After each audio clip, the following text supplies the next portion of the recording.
Today we're going to talk about two eerie older cases involving college students. Both of these students would last be seen at their dorms just before bedtime after a seemingly normal day. But after that, they would vanish into the night, leaving only questions behind that still have no answers to this day. First, let's talk about Ronald Tammen Jr. Ronald Henry Tammen Jr. was from Maple Heights, a suburb of Cleveland, Ohio, and was a 19-year-old who attended Miami University in Oxford, Ohio. He was an honor student studying business administration. He was well-liked, a sophomore residence hall counselor, and played bass fiddle in the university dance band, the Campus Owls. He was also a member of the wrestling team, as well as being a member of the Delta Tau Delta fraternity. On Sunday evening, April 19, 1953, at 8 p.m., Ronald Tammen left his dorm room, room 225, in Fisher Hall to get some new bed sheets from the manager of the dorm. Apparently someone had put a fish in his bed. Tammen took the new sheets and he returned to his dorm room to study. Some fellow students who lived in the same dorm saw him walking in the hall at around 8:30 p.m. That would be the last confirmed sighting of Ronald Tammen. At around 10:30 p.m. on the same night, Tammen's roommate, Charles Finley, returned to their dorm room after a weekend trip to Dayton. He found Tammen's psychology book open on his desk and the radio and lights on. The roommate didn't think anything of it at first and just assumed that Ronald had decided to spend the night in the Delta Tau Delta house. He left behind his checkbook, wallet, and class ring. When Tammen did not return the following day and his car was still parked in the parking lot, his roommate became worried and they began to search for him. It was soon reported to the police, and 400 students from Miami University would help in the search for the missing student. The dorm he stayed in, Fisher Hall, is near a wooded area at the end of campus. A creek also runs through the woods, but it was said to be shallow. Also participating in the search were 40 inmates of the Oxford Honor Farm. They would search Houston Woods State Forest 5 miles north of the Oxford campus. The Air Force ROTC would cancel their usual Saturday morning drill, and the 400 men would instead join in the search for the missing man. Unfortunately, all of the searches would not produce any clues to the whereabouts of Ronald Tammen. With no trace of him and no signs of a struggle, the main theory from law enforcement was that Ronald Tammen was still alive and perhaps suffering from amnesia. They also theorized that he may have hitchhiked out of the area. Along with the amnesia theory, one of the reasons for it was pretty interesting. Some people speculated that if he did have amnesia, that perhaps it was caused by overstudy.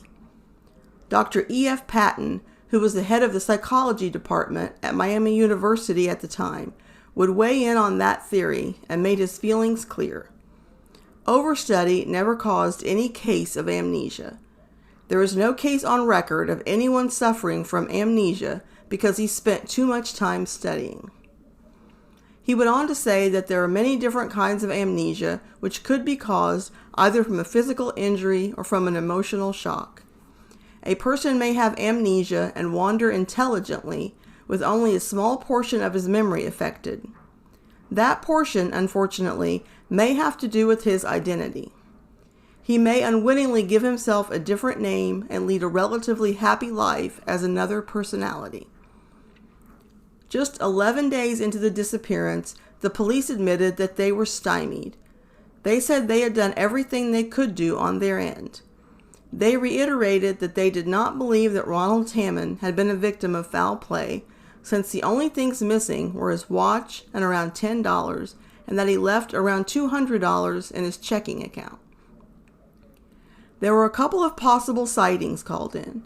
A Cincinnati woman advised the local police that she had rented a room to a youth who matched Tammen's description. Police did check this lead, but the man was not the missing student. About a month after Tammen's disappearance, the FBI joined the case. They would distribute the missing student's photo and details of his disappearance nationally. Then in late June of 1952, 2 months after the disappearance, the police would get their first possible clue. Mrs. Carl Spivey from 7 Mile, which is a village about 12 miles east of Oxford, after seeing a photograph of Ronald Tammen in a newspaper, came forward to tell the authorities an interesting story. She claimed that Ronald Tammen came to her door about 11 p.m. on April 19th and asked some vague questions. She said that he seemed to be in a daze and his face was dirty. He asked her 2 questions. What town is this? If I go that way, where will I be? And pointed towards Middletown. She pointed out a nearby corner where a bus that traveled from Middletown and Oxford stopped. She later realized that the bus route she told him about had been recently discontinued, and she felt bad that she had given the confused stranger the wrong information. Ronald Tammen's case grew cold very quickly. There wasn't much coverage of this disappearance after the first few years, mainly because there wasn't anything to cover. Every year on the anniversary of the disappearance, there would be an article, but never any clues or sightings to go with it. As they described it, Ronald Tammen couldn't have vanished more completely if he had simply evaporated into thin air. Then in 1958, human bones were found in a gravel pit near West Alexandria, Ohio, which is about 25 miles from Oxford. Of course, the first person who came to mind that it could be was Ronald Tammen. Pretty quickly, the bones were determined to not be that of the missing student.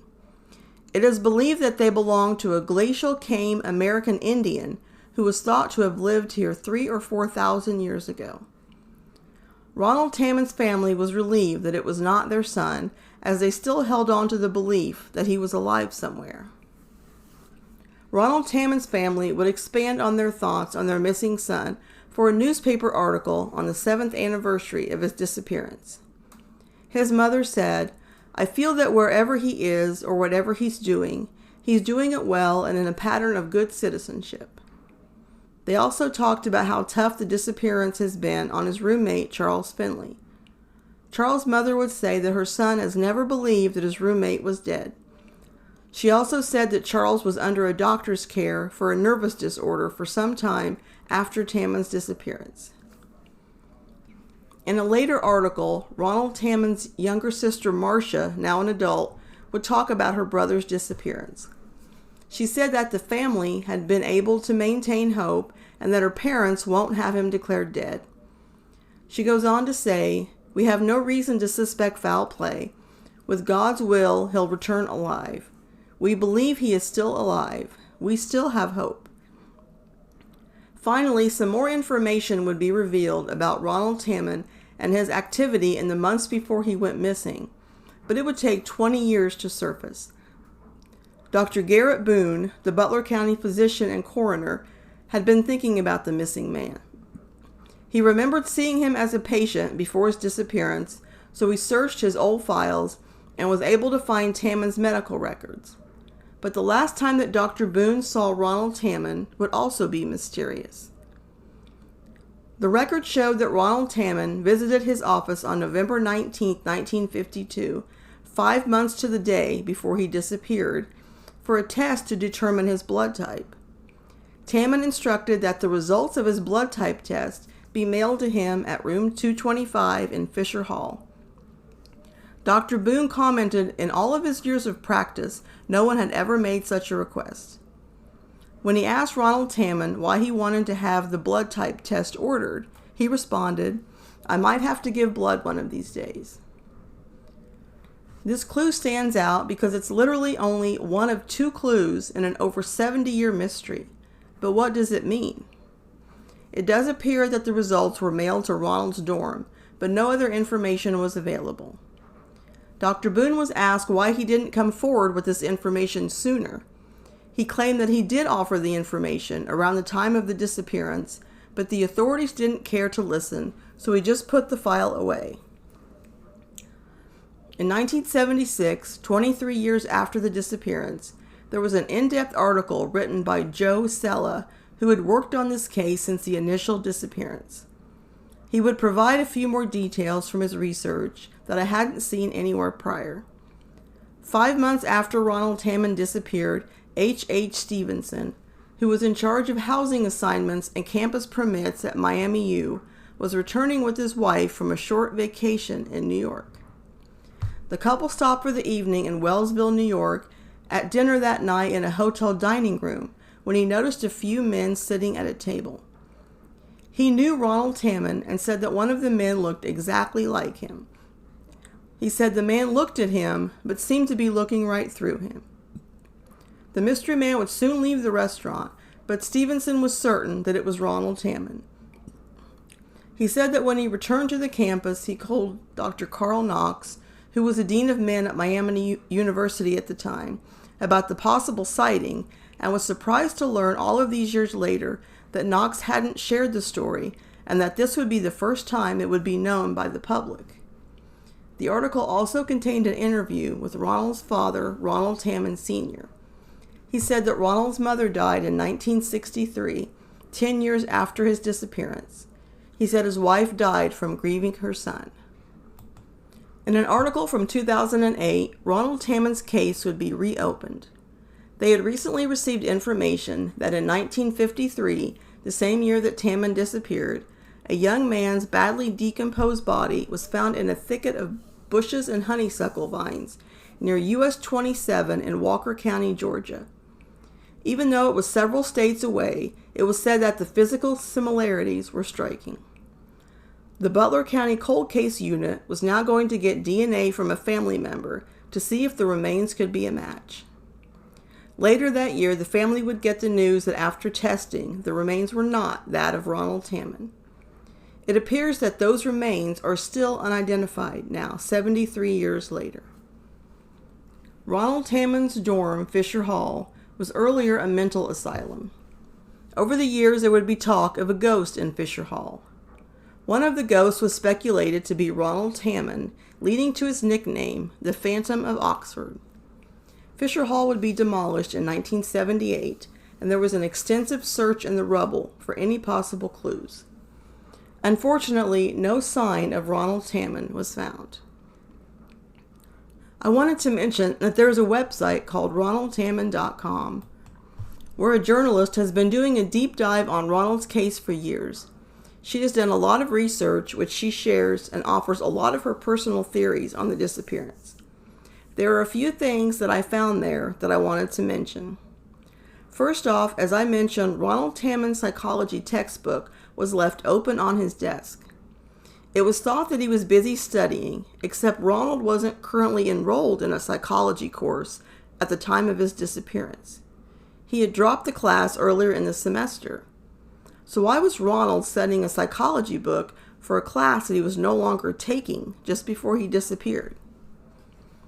At the time Ronald Tammen went missing, it is reported that his grades were slipping.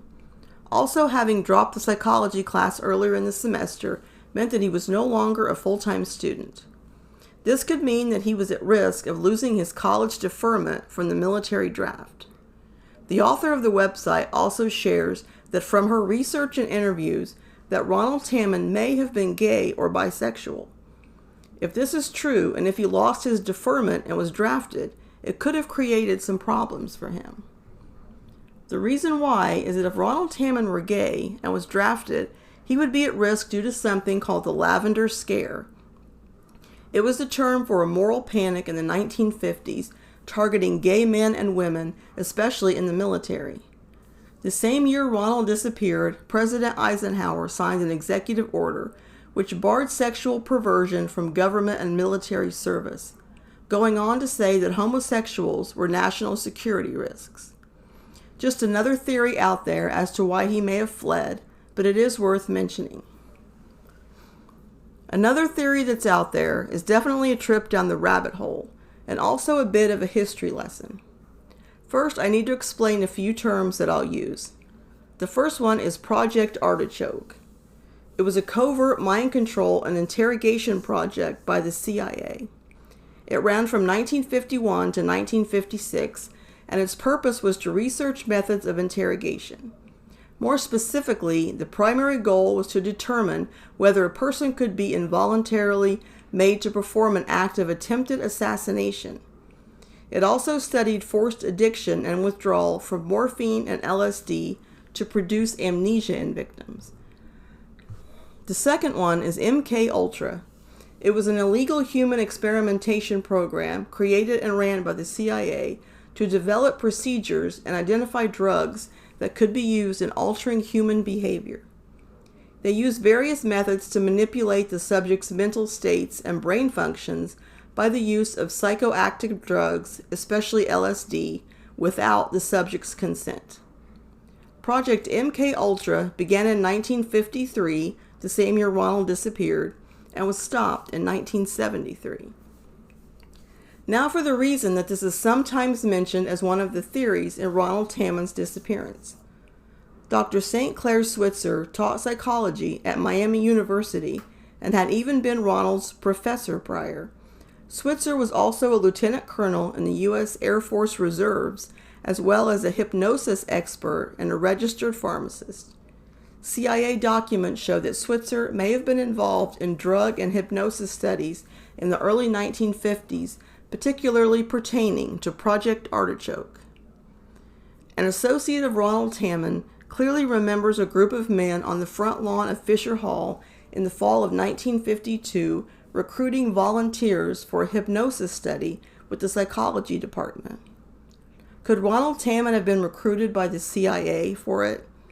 Could that be why he was studying his psychology book right before he disappeared? An important note that I can't verify 100%, but it has been reported that the page the psychology book was open to was dealing with post-hypnotic suggestion. As far as my thoughts, this case is a real head-scratcher. At first, I thought the fish put in his bed the night before he disappeared may offer a clue. I was surprised that in all of the coverage of this case initially, there was no further explanation about the strange occurrence, but in modern-day accounts, there is more information. The fish was apparently left there by Ronald's friend Richard Titus. The two friends liked to play practical jokes on each other. Ronald Tammen had recently short-sheeted Richard Titus's bed, so to retaliate, Titus got a dead fish from a nearby pond and put it in Tammen's bed. So even though it is a strange occurrence right before the disappearance, it isn't thought to be related to Ronald Tammen's vanishing. I tend to think that Ronald Tammen was struggling with something that he hadn't shared with anyone. It could have been stress from college and the pressure to perform well, or something completely unrelated. From the scene he left behind, it appears that Ronald Tammen just got up and left. I'm not sure if the sighting by Mrs. Spivey at 7 Mile was Ronald Tammen. It is intriguing as it is the same night that he disappeared. Tammen was a handsome man, but didn't have any characteristics that stood out. So a lot of men could have fit the description of the man who was at Mrs. Spivey's door. If it were him, he didn't seem to know who or where he was, so it would bolster the possible theory of amnesia. But if it were him, he would have had to travel around 11 miles in a fairly short period of time. Did he get there on foot, or did someone give Ronald Tammen a ride that night? If Ronald had been suffering some sort of amnesia, his case certainly sounds like the definition of a dissociative fugue. That is described as a reversible amnesia regarding one's identity, often accompanied by unexpected travel or wandering. This may certainly explain how Ronald was acting at Mrs. Spivey's residence the night he disappeared, if that was in fact him. I really couldn't imagine why Ronald Tammen would want his blood typed. I had to get a doctor's order years ago to have my blood typed. However, it was because a relative was going in for surgery, and I needed to know my type to see if I could donate blood to them if needed. So there was a specific reason for it. Was there a specific reason for Ronald's request? That will probably never be known. However, an internet search gave me some additional information as to why Ronald may have made this request. When I looked on the internet about why you would type your blood during that time, it said that knowing your blood type in the 1950s was a massive part of the Cold War civil defense. Due to the atomic bomb fears and overseas conflict, many Americans were urged to figure out their blood type so they could act as walking blood banks for the critically injured. In the towns of Lake County, Indiana, and Cache Valley, Utah, they went a step further and organized mass blood typing programs for school children. They even tattooed their blood type on their torso or arm so that it would be permanently visible in an emergency. Could this be a clue in Ronald Tammen's disappearance? Did his disappearance have anything to do with Cold War fears, or was he just trying to be prepared in the event of a nuclear attack?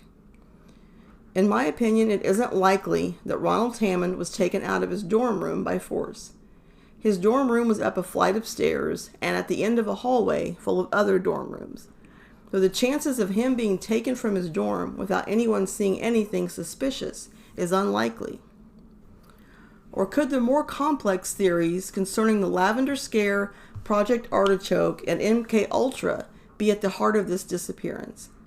Was Tammen recruited to work clandestine for a government agency? Could that have anything to do with him wanting his blood typed 5 months prior? If so, what ultimately happened to him? And did he live a long life, just under a different identity? Many people believe that Ronald Tammen was alive long after he went missing, and I tend to agree with that. The circumstances and possible sightings seem more consistent with him leaving on his own. Maybe the reason his body was never found was there wasn't a body to find. Could Ronald Tammen have had some sort of psychotic break or developed amnesia? Perhaps his memories never returned, but he was able to move on with his life and start anew. Or he could have left on his own and never even had amnesia. Or was Ronald Tammen working covertly for the government? Is that why he was never found? Did the government help him to create a new identity? Unfortunately, we may never know the answers to any of these questions unless we can find Ronald Tammen's remains or the details surrounding his disappearance. The next case we're going to talk about also concerns a student from a college in Ohio. Ruth Baumgardner was majoring in art at Ohio Wesleyan University and would be graduating in a few weeks. She belonged to the Tri-Delt sorority and lived in room 319 in Austin Hall on the college campus. On May 4, 1937, Ruth Baumgardner had been practicing for an upcoming singing competition as well as studying for a test. She was acting normal and was wearing pajamas and a robe and had her hair up in curlers when her sorority sisters last saw her in the dorm smoking room around 11 p.m. It would take until the following night, May 5th, for Ruth's sorority sisters to realize that something was wrong. They discovered that she hadn't attended any of her classes that day and alerted campus authorities. More mysterious things would soon be observed. A leather key case was found on a staircase between the second and third floors of Austin Hall. In it contained Ruth's dorm key, spare car key, and her ID card. Left behind in her room was her watch and sorority pin. Ruth's new red Dodge car was parked in its usual spot with the key in the ignition.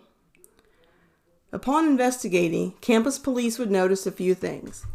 Baumgardner's had a dorm room to herself, and when they entered, they noticed that it was unusually tidy. Her bed was neatly made, her hairpins put away, and her pajamas were folded neatly on the bed, and the robe that she was last seen wearing the night before now hung in the closet. Her alarm clock was set at 6 a.m. and had apparently gone off, but wasn't manually turned off, meaning that she probably left her room before then. It is believed that only one handbag and around $5 in cash was all that she took with her. There were also a few sightings of Ruth around the time she went missing. Around dusk on the same night Ruth was last seen, Harry Nafis, who was a night watchman for the state highway garage nearby, said that he saw someone matching Ruth's description at a nearby quarry. This woman was driving a Dodge Coupe, which matched Ruth's car and was a graduation present that she had received a month earlier. Nafis said he probably wouldn't have noticed the girl, but she was driving one of only 2 flaming red cars that were in town. He said he believed that she was alone when he saw her drive up towards the quarry. He also added that many students drive up there in the evening. A chef in a restaurant had seen a girl matching Ruth's description wandering near the Olentangy River between 8 and 9 Wednesday morning, the morning after the disappearance. Police now believe that Ruth had visited this area twice around the time she disappeared, so they decided to search the rim of Campbell Quarry, which was an old quarry filled with nearly 55 feet of water.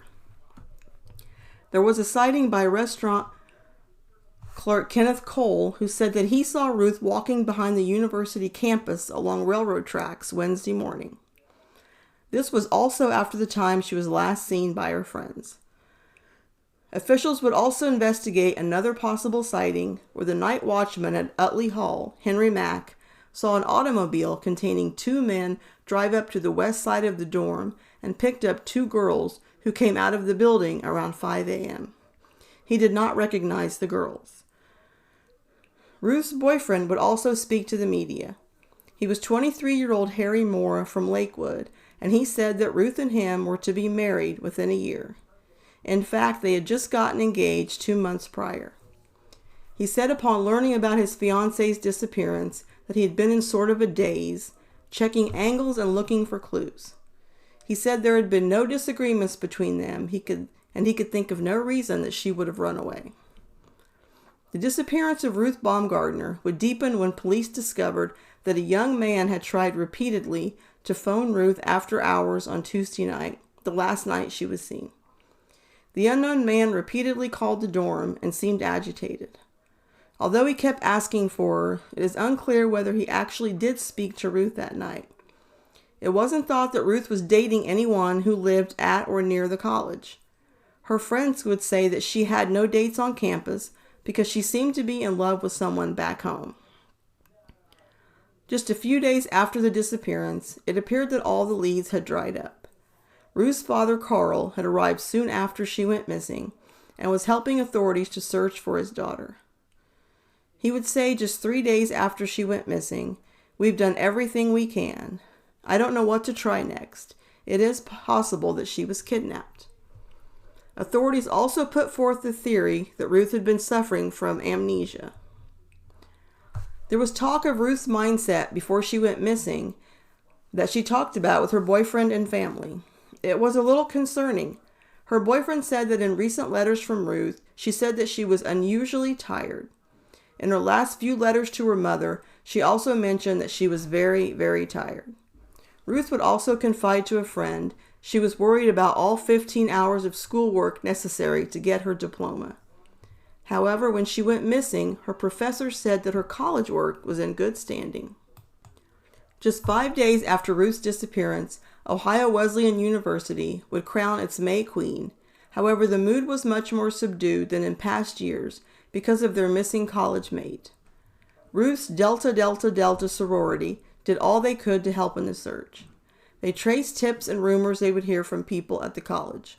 Ruth's friends would recall that she once laughingly remarked that if she ever wanted to do a disappearing act, she would not take her car along because its fire engine red would be noticed too readily. It was also revealed that Ruth's parents had been receiving letters from well-meaning but sometimes misguided persons who believed they had seen Ruth. These letters ranged from the Pacific Northwest to the eastern seaboard. Although trying to be helpful, they also mentioned that Ruth's sorority sisters had retouched a picture of her so much that it no longer closely resembled her. They attributed that as a possibility of all the presumed false sightings. The Baumgardners had some short-lived hope when just a few weeks after the disappearance, a woman found in a Boston hotel gave the authorities 3 names, one of them being Ruth Baumgardner. She seemed to be familiar with the missing persons case, but refused to talk by telephone to Ora Hardwick, Ruth's sister. The Baumgardners' hope would be short-lived, as the woman was soon identified as Mary Davenport of Troy, New York. She had been released from the Hudson River State Hospital in Poughkeepsie, New York. After Mary Davenport's parents arrived to pick her up, she would then be committed to the Boston Psychopathic Hospital. There was a sighting reported that Ruth's parents believe may be credible. It came from Zanesville, Ohio, which is about 80 miles from Delaware, Ohio, where the college is. On the morning of May 5th, the first day that Ruth is unaccounted for, a woman saw a girl with a striking resemblance to Ruth Baumgardner hitchhiking north out of Zanesville. The girl seemed to have a companion who was a youth in collegiate clothing who was trying to thumb a ride for both of them. Every detail the woman mentioned, even down to the way the girl walked, convinced Ruth's mother that it was her. She would say, "I am just as sure now as I was then that the girl was Ruth. There were certain things in the description that made it impossible for the girl to be anyone else. I found in another newspaper article that several people positively identified the woman seen hitchhiking in that area as Ruth Baumgardner." There was a clue that the private investigator called the hottest clue yet in the search for Ruth Baumgardner. Joseph Smith from Nashville, Tennessee, said he picked up a man and woman on May 7th and gave them a ride from Knoxville to Nashville. He said the woman resembled Ruth. He said the man with her looked to be about 20 years old. He referred to his female companion as Ruthie and Bumpy, and she called him Frenchie. Smith would go on to say that the couple said they were from Delaware, the town in Ohio where Ruth's college is, and were bound for Texas. Another sighting just 1 month after Ruth's disappearance would get a lot of media coverage. P.I. Stickler would receive a telegram that a girl hitchhiker had stopped Sunday at an eating place in La Mesa, New Mexico.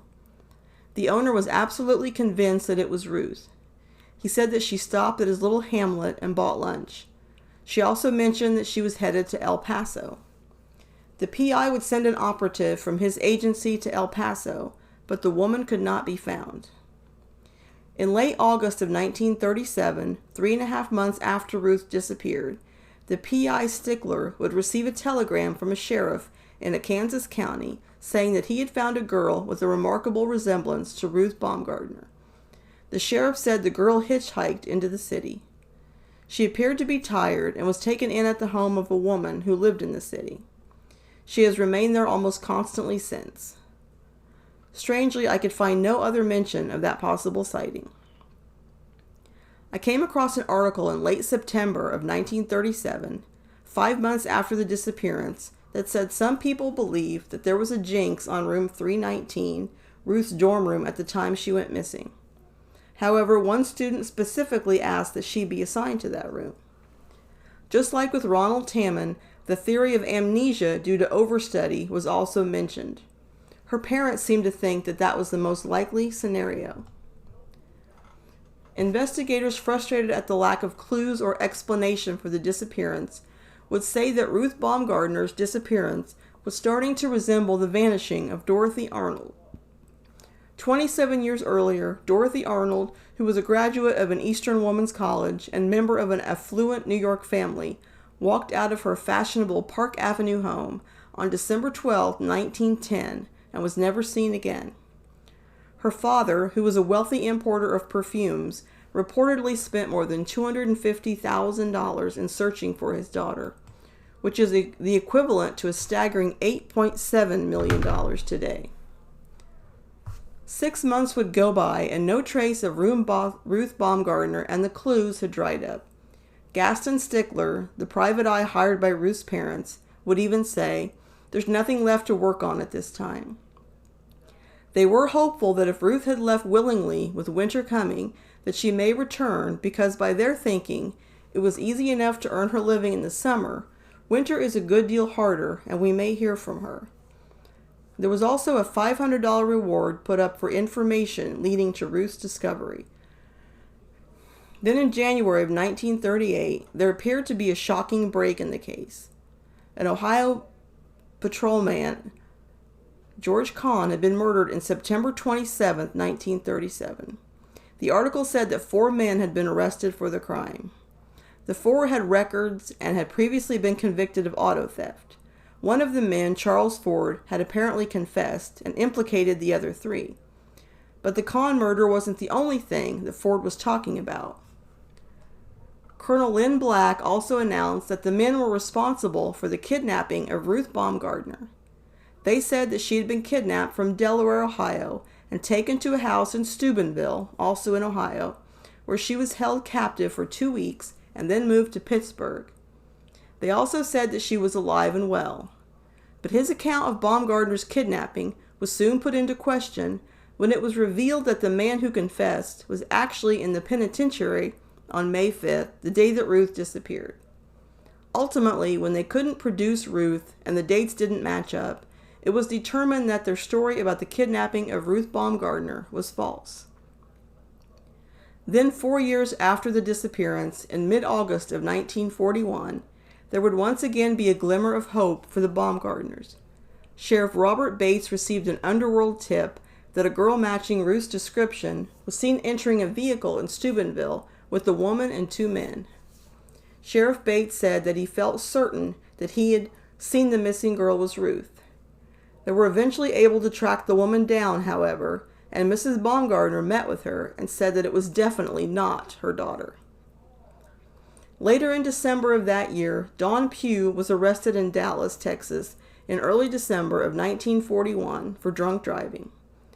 When police searched him, they found a picture of Ruth Baumgardner on him and an article on the case. Pugh claimed that he only carried it because he thought maybe he would find her someday. Pugh also admitted that he was familiar with the Ohio Wesleyan campus and was working in the vicinity when she vanished. I do want to note that while one newspaper said he was arrested for drunk driving, another article around the same time said he was charged with molesting girls, so I'm unsure which is accurate. In 1941, at the urging of Ruth's family, they would close the investigation on the disappearance of Ruth Baumgardner. It is uncertain why. Is there a reason in particular, or was it just too hard to endure all the false leads and letters of well-meaning but incorrect false sightings of their daughter? The YouTube channel Mysterious WV has a very well-done documentary on Ruth Baumgardner's disappearance. There were a few things mentioned on there that I did not find in my research that I wanted to include. Ruth had apparently written to the Lovelorn column twice and stated that she felt that she was a misfit in life. It is also thought that Ruth may have had another male admirer in Cleveland. The people close to Ruth Baumgardner would talk about how she was in the time before she disappeared. She was described as distracted and moody. She also didn't show up for several chapel services, which was uncharacteristic of her.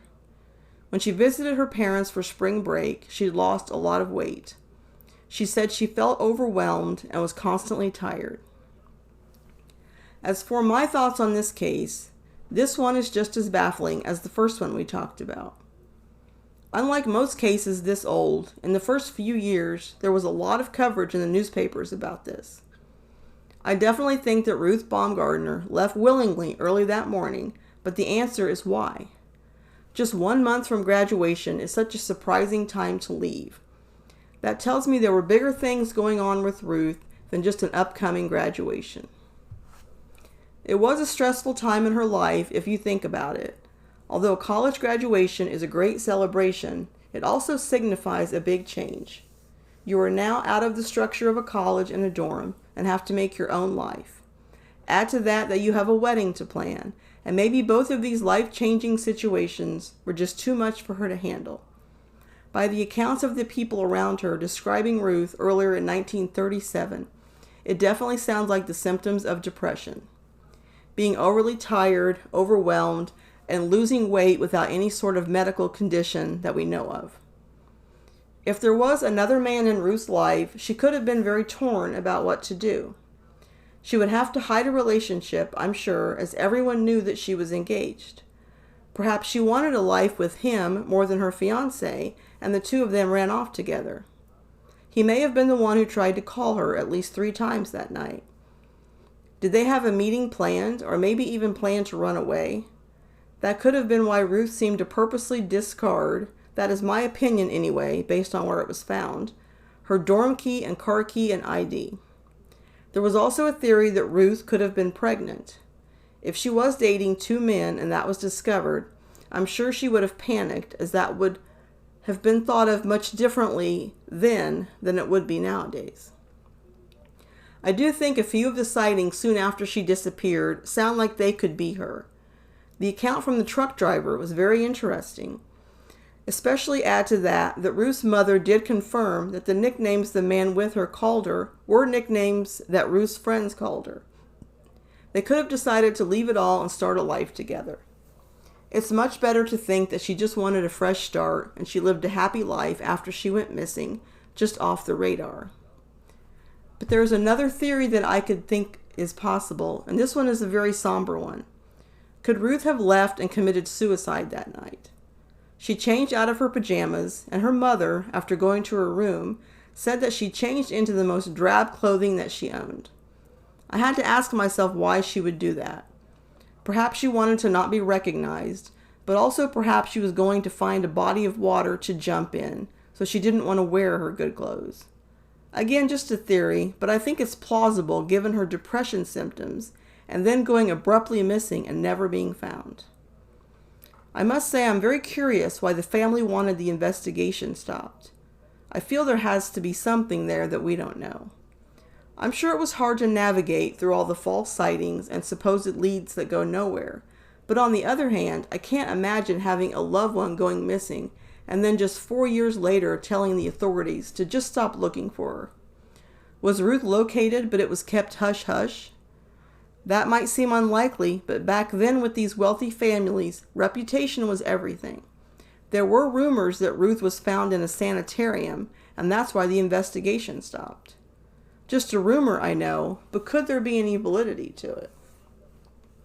The disappearances of Ronald Tammen and Ruth Baumgardner are both chilling. On a seemingly typical night, there they are, then in a split second, they are gone. Gone forever. One newspaper account about one of the disappearances aptly said, "She disappeared as if the earth swallowed her."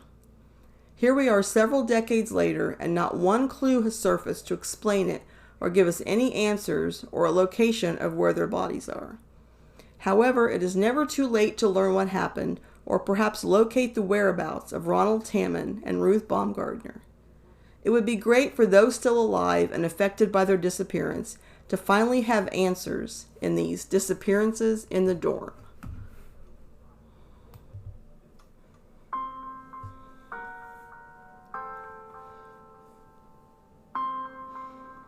That concludes my podcast on Ronald Tammen Jr. and Ruth Baumgardner. If you enjoyed it, please leave me a rating or review where you listen to your podcasts. You can find me on Spotify, Apple Podcasts, Amazon Music, iHeartRadio, YouTube, and YouTube Music. You can also view all of my original articles, as well as links to the most recent podcasts, on my website at Lost and Found Blogs. I have a Patreon channel under Lost and Found Podcast, where I cover several missing persons cases that you may have never heard of, so please check it out. You can reach me via email at lostandfoundpodcast@yahoo. And remember that cold cases stay cold because their story stops getting told.